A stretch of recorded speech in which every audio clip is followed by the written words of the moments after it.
en zusters in Noord-Turkestan. En inshallah gaan we straks beginnen met het lezen van de Koran. En vervolgens gaan we onze persbericht lezen. En om 4 uur inshallah gaan we het plein weer verlaten. Er is hier nog voldoende plek, dus als er achter heel erg druk is, kunnen jullie een klein beetje aanschuiven. En dan gaan we inshallah nu beginnen met het lezen van de Koran.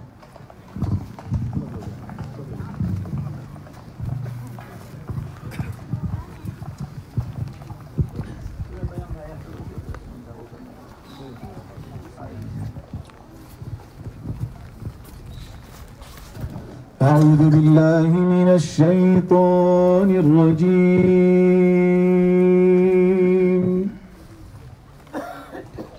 بسم الله الرحمن الرحيم.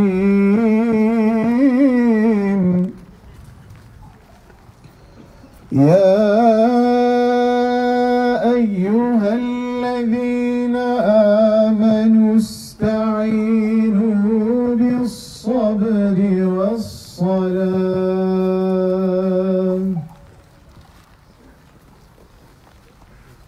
يا أيها الذين آمنوا استعينوا بالصبر والصلاة. إن الله مع الصابرين.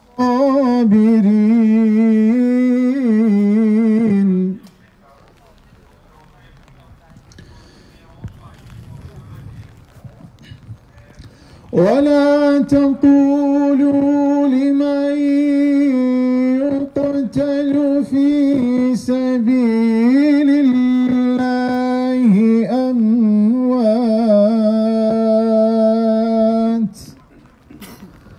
بل أحياء ولكن لا تشعرون.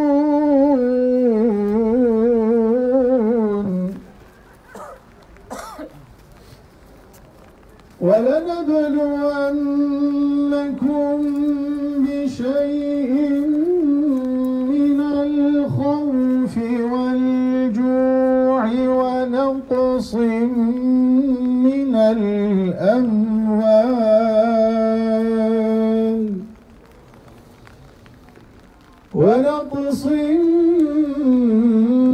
الأموال والأنفس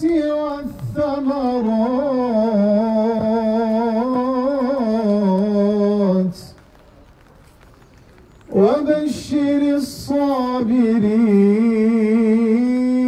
الصابرين الذين إذا أصابتهم مصيبة قالوا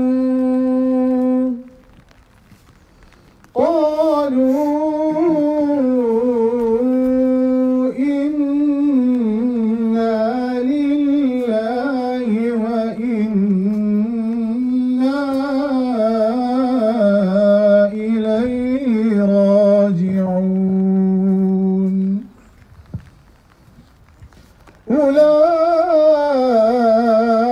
أولئك عليهم صلوات من ربهم ورحمة.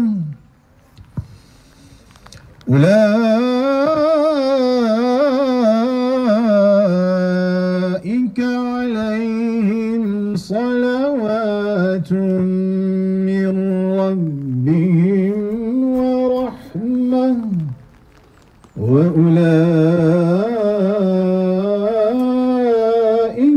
هم المهتدون. صدق الله العظيم. سبحان ربك رب العزة عما يصفون وسلام على المرسلين والحمد لله رب العالمين. الفاتحة.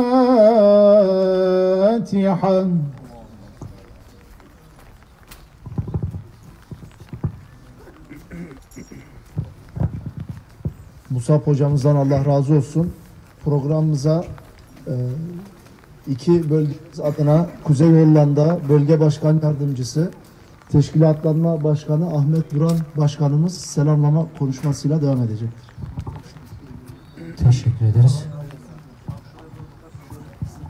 Öyle mi yapalım? Evet. Euzubillahimineşşeytanirracim. Bismillahirrahmanirrahim. Elhamdülillahi Rabbil alemin. Vessalatu vesselamu ala Resulina Muhammedin ve ala alihi ve sahbihi ecmaîn.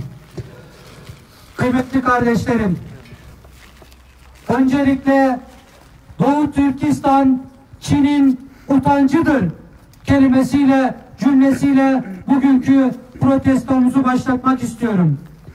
Bugün burada Çin'in Şincan eyaleti olarak bilinen Doğu Türkistan'daki insan hakları ihlallerini protesto etmek için toplandık. Doğu Türkistan'a, özellikle Uygur asıllı Müslümanların yaşadığı acılara, sözde eğitim kamplarına ve dini özgürlüklerin kısıtlanmasına dikkat çekmek için bir araya gelmiş bulunuyoruz. Bütün dünya artık Şincan eyaletinde din özgürlüğünün kısıtlandığını, milyonları bulunan Uygur asıllı insanların özel eğitim kamplarına istekleri dışında gönderildiklerini biliyor. Uygur çocukların ve memurların camilere gitmesi yasak. Evde de olsa namaz kılmaları yasak. Okullara yakın yerlerde camilerin açılması yasak. Memurların Ramazan ayında oruç tutmaları dahi yasaklanmış durumdadır. En son eşleştir aile ol veya kardeş aile projesi denilen sözde bir uygulama ile her Uygur ailesine bir veya birkaç Çin asıllı kimse yerleştirilerek Uygur Türklerinin Çinlileştirilmesi hedeflenmektedir. Bu uygulama ile aynı zamanda Uygurlara Çin geleneklerine ve değerlerine göre yaşama şartı getirilmiştir. Burada mesela yemek yemeye besmele ile başlamak, kadınların başlarını örtmeleri, evde yabancı bir erkeğin bulunmasından rahatsız olmak, içki içmemek gibi Müslümanlara ait kültürel özellikler Çin değerlerine göre muhalefet olarak kabul edilmektedir. Bu sözde muhalefet suçlarını işleyen Uygurları ise hapis cezası beklemektedir. Zira Uygurların evlerine yerleştirilen sözde Çinli eğitmenler bu muhalefeti polise bildirmek zorundadırlar. Zorunlu eğitim kamplarında Çin Komünist Partisi'nin ideolojisi öğretilmektedir. İslam dini ise aşağılanmaktadır. İslam dininin aşağılanmasını kabul etmeyen Uygurlara ise işkence edilmektedir. Herhangi bir ihbar sonucunda gözaltına alınıp kendisinden haber alınamayan binlerce Uygur bulunmaktadır. Gözaltına alınanları takip eden yakınları da tutuklanabilmektedir. Avukat ya da savunma için başka bir hukuki güvence de bulunmamaktadır. Güvence ya da güvenlik birimleri işkenceyi maalesef sistematik bir şekilde uygulamaktadırlar. Değerli katılımcılar, idarenin haksız uygulamalarını toplu protesto eden bir hareket, isyan veya ayaklanma olarak adlandırılmıştır. Bu protestolara katılanlar da yine Çin'de idama maruz bırakılmışlardır. Öte yandan Uygurların yüz tanıma ve barkod sistemleriyle takip edilmesi sonucunda ise seyahat özgürlükleri de ellerinden alınmıştır. Dindarlığıyla tanınan, alevlerine ihbar yapılan kimseler ise çoğu zaman yargı önüne bile çıkarılmadan terörist muamelesi yaptırmışlardır. Ve bu kişiler hiçbir mahkemeye çıkarılmadan infaz edilmişlerdir. Bu uygulamaların hepsi insan haklarının sistematik bir şekilde ihlal edildiğini göstermektedir. Çin hükümetinden sesimizi duymasını ve bu büyük elçilik aracılığıyla Çin hükümetine şunu sesleniyoruz. Din ve vicdan özgürlüğünü içeren tüm insan hakları garanti altına alınmalıdır. Din eğitimi ve ibadetlerin yerine getirilmesindeki engeller ve kısıtlamalar kaldırılmalıdır. Memurların ve çocukların din özgürlüklerine saygı gösterilmelidir. Haklı ve zorunlu eğitim kapları kapatılmalıdır. Zorunlu Sözde Kardeş Aile Projesi ve bu projeyle birlikte yürütülen her şeyi paylaşma uygulaması gibi bir hedefsiz uygulama derhal iptal edilmelidir. Rus tanıma ve başvuru sistemleriyle insanların takip edilmesi uygulamasına son verilmelidir. Şincan'ın demografik yapısı zorunlu göç ve İslam ile bozulmamalıdır. Bölgede çıkarılan Bugün ikinci ayının bölge halkının refahı için kullanılmalıdır.